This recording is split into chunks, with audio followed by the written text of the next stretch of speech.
요한복음 8장에 보면 우리가 너무나 잘 알고 있는 가늠하다 현장에 잡힌 여인의 이야기가 나옵니다. 제가 지금 주보에 그 그림을 실었습니다. 성전에 그렇게 왁자지껄 하던 그 모습이 한순간에 굉장히 잠잠해졌어요. 침묵이 이 공간을 지금 지배하고 있습니다. 그리고 그 공간에 한 여인이 서 있습니다. 이 여인은 현장에서 가늠하다 잡혀온, 그래서 성전으로 아침에 끌려온 여인이에요. 얼마나 참담하고 얼마나 창피하고 얼마나 모욕적이고, 그리고 각 사람들 손에는 율법에 따라서 이 여인을 현장에 즉결 처분하려고 돌을 다 들고 있는 겁니다. 세상에 제일 무서운 죽음이 돌 맞아 죽는 거예요. 한 번에 안 죽으니까, 수백 개의 돌을 맞아야 죽으니까 얼마나 두렵겠어요. 그 여인이 지금 예수님이 땅바닥에 엎드려서 글씨 쓰는 것을 보고 있습니다. 예수님 뭐라고 썼을까요? 성경에 나와 있지 않지만 죄 없는 자가 돌로 쳐라라든지 죄란 무엇일까, 이렇게 여러 가지 생각할 수 있겠죠. 그 모습을 지금 바라보고 있습니다. 이 여인은 머리는 헝클어져 있고요, 얼굴은 불구스름하게 상기되어 있고, 그리고 예수님이 쓰는 모습을 보고 있습니다. 손은 뒤로 묶여서 밧줄에 묶여서 정말 죄인의 모습으로 서 있습니다. 근데 화가가 이 여인을 굉장히 깔끔하게 그렸어요.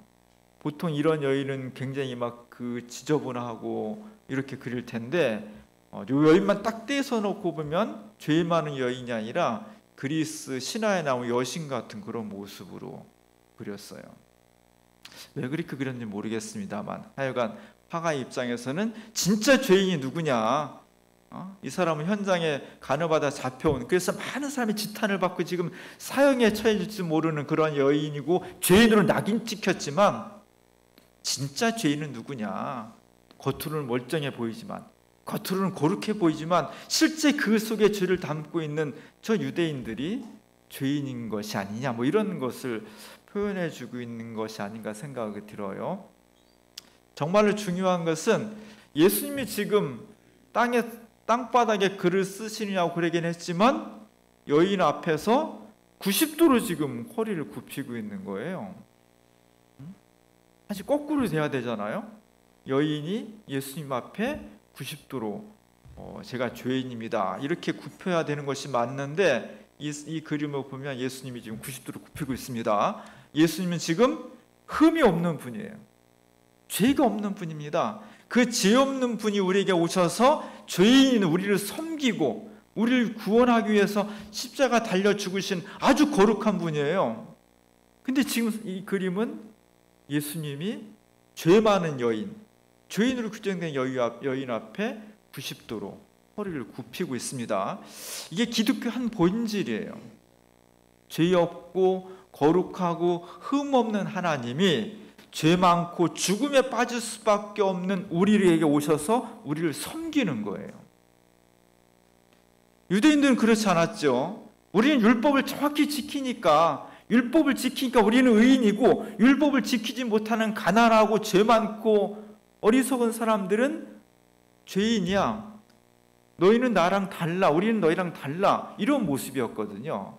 근데 예수님은 전혀 다른 하나님을 보여주시는 거예요. 하나님은 어떤 분이냐, 죄 많은 세상에 와서 나는 죄가 없지만 죄 많고 할 수 없는 저 사람을 섬기는 게 정말 하나님이야, 이 모습을 보여준 겁니다. 여기서 새로운 종교가 시작된 거예요. 유대교의 율법주의로서는 담아낼 수 없는, 보여줄 수 없는 거룩하신 하나님을 새롭게 보여준 것, 이것이 새로운 종교예요. 이것이 기독교입니다. 우리는 정말 이 모습을 늘 보면서 우리가 정말 세상을 섬기고 낮아지는 모습으로 함께 해야 되겠다는 기독교의 본 모습을 되찾으려고 노력해야 돼요. 오늘 이 그림의 핵심은 그렇게 왁자지껄하고 기세등등하고 당장에 돌을 가지고 저 여성을 처단함으로써 저 여자는 죄인이고 나는 의인이고 나는 하나님의 정의를 세웠다고 큰 소리 치려고 했던 그 사람들이 전부 다 등을 들리고 우르르 성전을 빠져나가고 있다는 겁니다. 이게 핵심이에요. 왜 그랬을까? 갑자기. 이유는 딱 한 가지인 거죠. 예수님께서 너희 중에 죄 없는 자가 먼저 돌로 쳐라. 이 말씀을 듣고 그렇게 기세등등하던 사람들이 마음에 찔려서 돌을 놓고 돌아갔다는 겁니다. 하늘을 우러러 나는 정말 한 점 부끄러움 없는 삶을 살고 있어, 이렇게 말할 사람이 없다는 거죠. 구원은 찔림에서 오는 거예요. 우리가 다 순결하게 살 수 없습니다. 그러나 뭔가 찔리고 진리 앞에서 내가 마음에 찔림이 있는 그 시대는 그래도 빛이 남아있는 겁니다. 그 죄가 은혜로 변경될 수 있는 가능성이 남아있기 때문이에요. 그래서 하나님 말씀 앞에서 찔리는 사람, 하나님 말씀이 읽고 들을 때 내 마음에 괴로움이 있다는 것은 그것이 내 속에서 화학장을 일으키는 거예요. 새롭게 변화될 수 있는 가능성을 우리에게 만들어주는 겁니다. 구원은 거기서부터 시작이 되는 거예요. 오늘 우리가 살고 있는 지구, 너무너무나 소중한 지구가 만신창이가 되었습니다. 지구는 어떤 곳이냐? 인간을 비롯한 모든 생명체에게 생명을 유지할 수 있도록 삶의 모든 것을 공급해줘요. 숨 쉬고 마시고 먹고, 그리고 우리를 거처를 마련해줘요. 지구는 하나의 생명체와 같아요. 모든 생명들이 서로 긴밀하게 체인으로 연결되어 있어서 하나의 생명, 유기적인 생명체를 이루어가고 있는 겁니다. 그래서 이 생명체가 건강해야 돼요. 건강해야 그 속에 살고 있는 사람을 비롯한 모든 생명들이 건강을 유지할 수가 있는 거죠. 하나님이 창조하신 모든 생명들은 이 법칙에 따라서 생명을 서로 존중하고 창조 섭리에 따라 살아가고 있어요. 그런데 지구가 망가지고 있습니다. 지구가 파괴되고 있습니다. 지구가 죽어가고 있어요. 이유는 딱 하나예요. 그 수많은 생명체 중에서 하나의 형상을 따라 지음받은 인간, 그래서 창조주 하나님께서 맡기신 이 생명 지구 공동체를 거룩하게 생명차게 잘 관리하라고 맡기신 인간이 하나님을 배신한 거예요. 인간의 탐욕, 인간의 편리함, 인간의 이익을 극대화하기 위해서 내가 살고 있는 지구를 마음껏 유린하고 파괴하고 죽음의 지구로 몰아가고 있다는 겁니다. 이게 정말 심각한 거예요. 이게 너무너무나 두려운 겁니다. 남태평양에 가면 천국이라고 할 수 있는 투발루 섬이라는 곳이 너무너무 아름다운 곳이라는 거예요. 근데 그곳이 지금 물이 잠겨 해수면이 계속 올라와서 육지가 점점 줄어드는 거예요. 이제는 사람들이 딴 데로 이사 가야 돼. 이사 갈 데가 없는 거예요. 한 국가가, 작은 국가에 불과하지만 국가 전체가 지금 다 없어질 위기에 놓여 있는 겁니다. 그럼 저기만 그러냐? 지구 전체가 다 해수면이 높아지면서 육지가 줄어들고 있는 거예요. 이런 현상의 중요한 원인은 북극이나 남극에 있는 빙하가 녹고 있는 거죠. 수천만 년 동안 얼음으로 돼 있던 곳에 빙하가 녹아내리니까, 빙하가 뭐 요만한 얼음덩어리가 아니잖아요. 수백 킬로, 수천 킬로 뭐 있었던 그 얼음들이 녹아내리면서 물이 되니까 해수면이 높아지는 거죠. 그리고 그 북극에 살고 있던 북극곰들은 얼음을 타고 다니면서 먹이를 잡아먹어야 되는데 얼음이 없으니까 저런 비참한 모습이 나오는 거예요. 제가 몇 주 전에 제천, 단양 이쪽을 한번 다녀왔습니다. 제천에 가니까 청풍호라는 큰 호수가 있어요. 거기에 사람들이 이렇게 유람선을 타고 다니면서 1시간 반 정도 유람을 하더라고요. 저도 많은 노인분들과 함께 섞여서 한번 유람선을 타봤는데요. 놀라운 것은 저 유람선을 타고 가는 호수에, 호수가 굉장히 넓은데 이 물 수계가 있잖아요. 물 표시가 한 1.5m, 2m 정도가 낮춰져 있어요. 사진에 보이죠? 원래 물이 저 하얀데 끝에까지 물이 차 있어야 되는 거예요. 그 넓은 호수에 1.5m 이상 정도의 물이 줄어든 거예요. 저 호수만 줄었겠어요?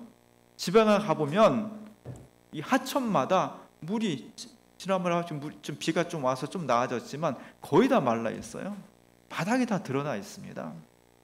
그런가 하면 또 어느 곳에는 집중호우가 또 많이 내려가지고 자연이 막 파괴되고 사람이 죽어나가고 있어요. 이런 이상현상들이 많이 나타나고 있고 점점 지구의 육지는 사막화되고 있어요. 바다는 높아지고 지구는, 육지는 사막화되고 있고 하천은 말라가고 있고 뭐 이런 현상이 일반화되고 있습니다. 우리나라는 또 산마다 쓰레기로 난리예요. 쓰레기 더러워 죽겠어요. 저 쓰레기를 곳곳에다가 그냥 마구 버리고 파묻고 산과 들을 다 쓰레기로 만들어 버리는 거예요. 공기는 어때요? 스모그 현상이, 황사 현상이 우리를 가로막고 있습니다. 요즘은 그래도 참 다행이에요. 다른 건 몰라도 공기는 우리가 숨을 쉬고 사는 거잖아요. 그것이 오염이 됐고 그 속에 중금속이나 여러 가지 질소나 탄소나 이런 것들이 우리의 건강을 해치면서 우리의 삶을 옥죄고 있습니다. 바다가 많이 오염되고 있어요. 제일 손쉬운 게 쓰레기를 아무 데나 막 버리는 거예요. 그럼 그것이 강을 타고 바다로 나아가서 우리 바다에 거대한 쓰레기섬을 만들고 있습니다. 고기들이 특히 플라스틱을, 다른 건 없으니 플라스틱 비닐로는 안 없어지잖아요.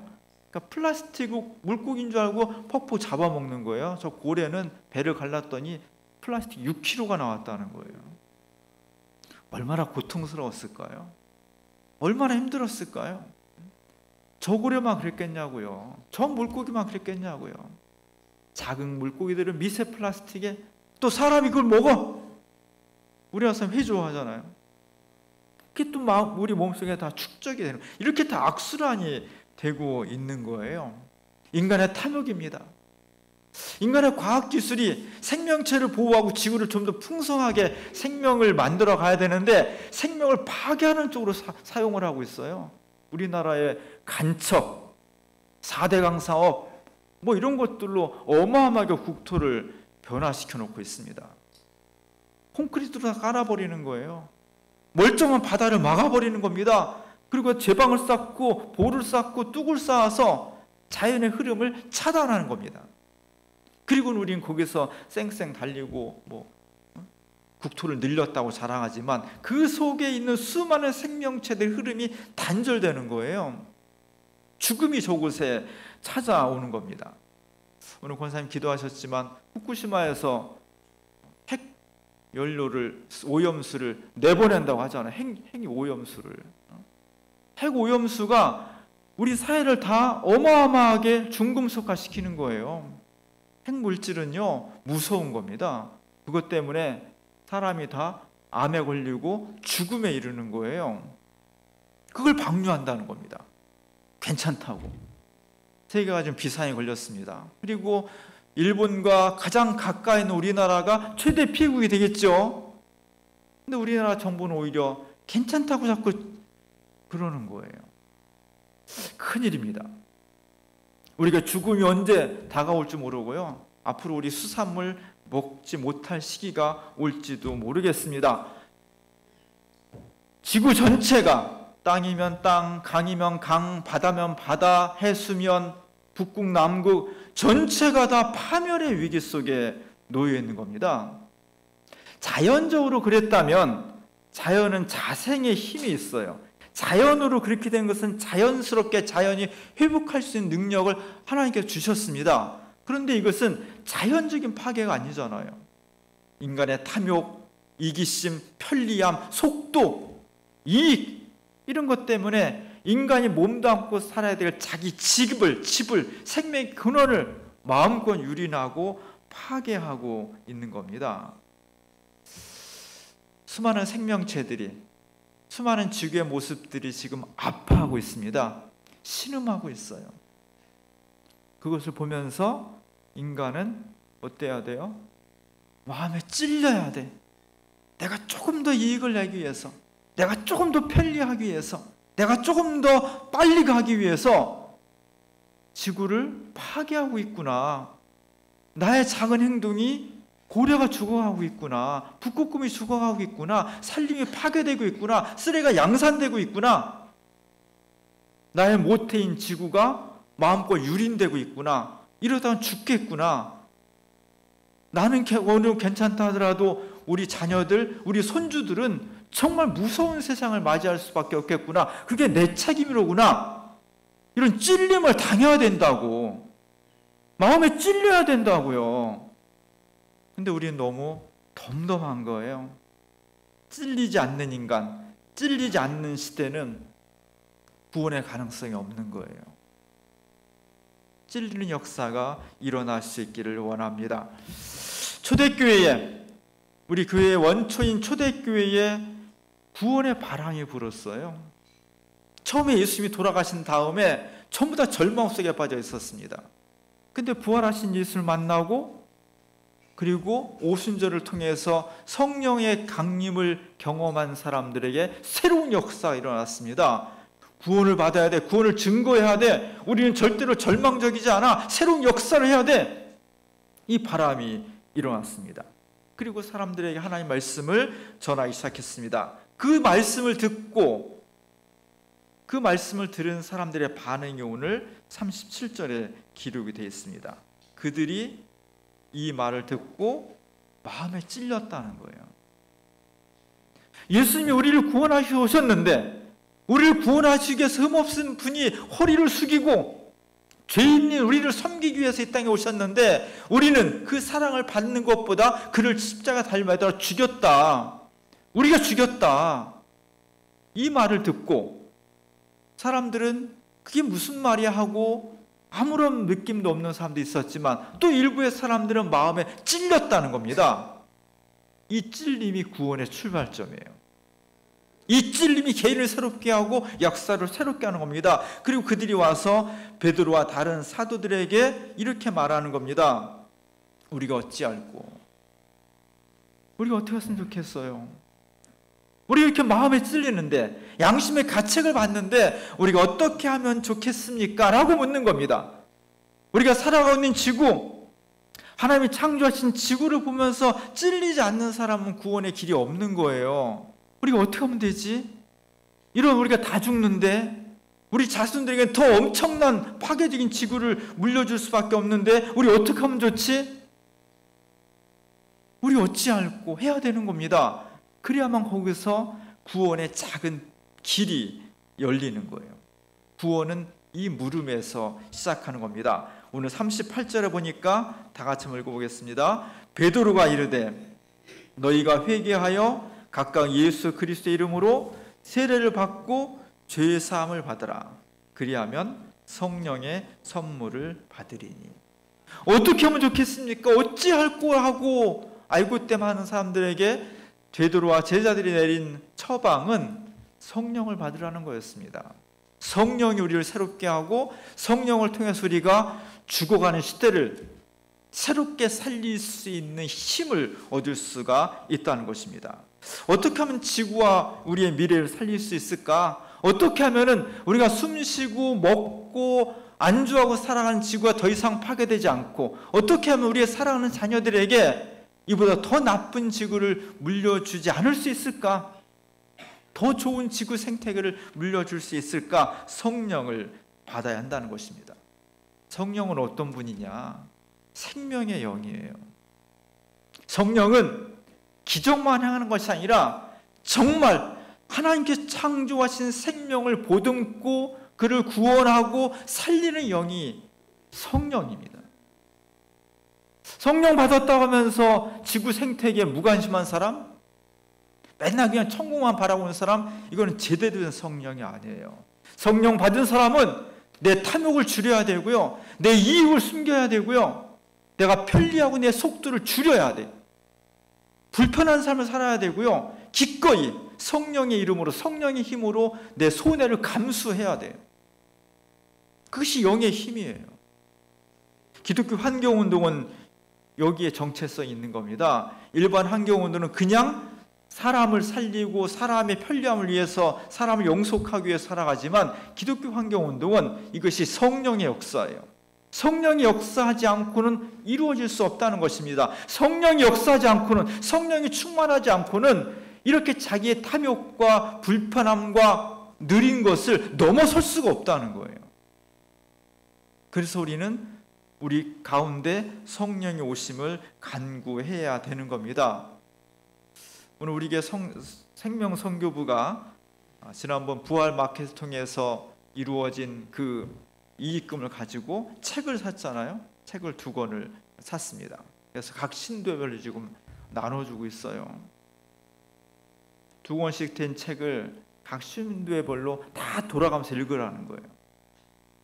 읽고 정말 우리가 무엇을 잘못했는지, 우리가 살아가는 이 사회의식과 시스템에 어떻게 악마적인 요소가, 어떻게 인간의 탐욕이 내가 느끼지 못한 침투했는지, 우리는 그 속에서 어떻게 살아가고 있는지를 각성해야 돼요. 그래서 끊어낼 건 끊어내고 그걸 새로워져야 돼요. 그렇지 않으면 구원의 가능성이 없는 거예요. 열심히 읽으시기 바랍니다. 그리고 8월 말에 이걸 가지고 신도별 토론해서 우리는 정말 어찌할꼬, 우리 어떻게 하면 좋겠습니까? 이 현실을 어떻게 우리가 죽음의 현실을 생명의 현실로 바꿔낼 수 있겠습니까? 라고 머리를 짜내야 돼요. 그리고 결단해야 돼요. 그렇지 않으면 우리의 시시각각 다가오는 지구의 파멸과 우리 후손에 대한 무책임한 삶을 중단할 수가 없는 거예요. 오늘 성령 강림절후 첫 번째 주일입니다. 그리고 한국교회 전체가 지키는 환경주일입니다. 환경은 나랑 동떨어진 것이 아니라 내 생명이에요. 성령 충만하시기 바랍니다. 그 성령 충만한 것을 가지고 우리가 하나님께 주신 지구 생명체를 정말로 살려나갈 수 있는 그런 교회, 그런 그리스도인들이 될 수 있기를 주님의 이름으로 간절히 축원합니다. 기도하겠습니다. 하나님께서 우리에게 생명의 세계를 맡기셨습니다. 모든 창조물들이, 피조물들이 주님의 뜻에 따라서 그 법칙에 따라 살아가는데, 이 세계를 잘 관리해야 될 우리 인간들만이 탐욕과 죄로 주님의 창조 세계를 망치고 있습니다. 주여, 어찌하면 좋겠습니까?